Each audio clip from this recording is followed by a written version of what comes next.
11. After Jesus had finished instructing his 12 disciples, he went on from there to teach and preach in the towns of Galilee.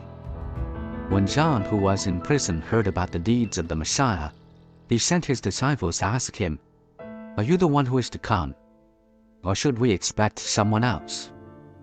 Jesus replied, "Go back and report to John what you hear and see.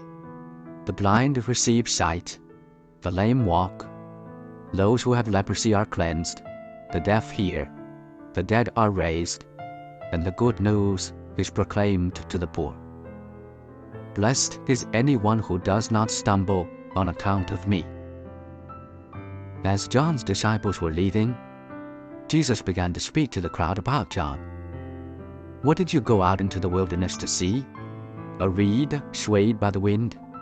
If not, what did you go out to see? A man dressed in fine clothes? No. Those who wear fine clothes are in king's palaces.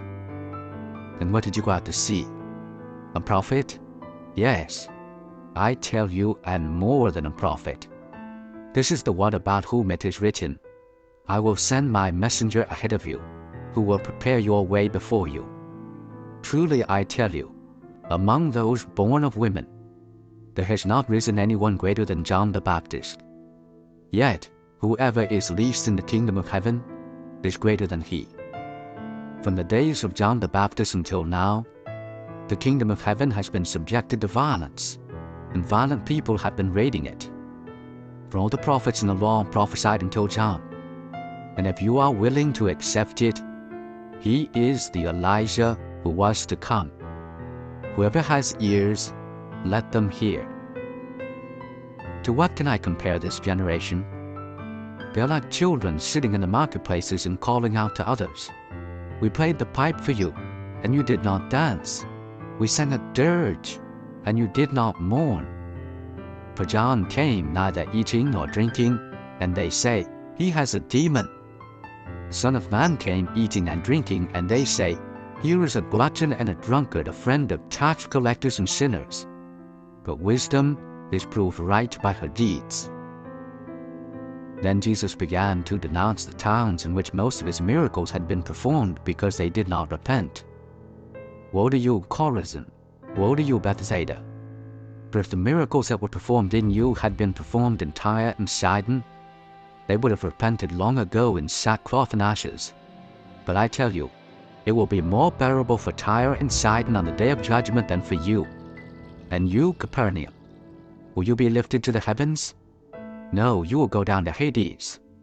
For if the miracles that were performed in you had been performed in Sodom, it would have remained to this day. But I tell you that it will be more bearable for Sodom on the day of judgment than for you."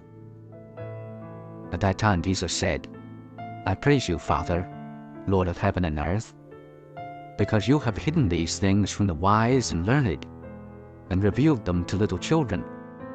Yes, Father, for this is what you were pleased to do. All things have been committed to me by my Father. No one knows the Son except the Father, and no one knows the Father except the Son, and those to whom the Son chooses to reveal him. Come to me, all you who are weary and burdened, and I will give you rest. Take my yoke upon you, and learn from me. For I am gentle and humble in heart, and you will find rest for your souls. For my yoke is easy, and my burden is light."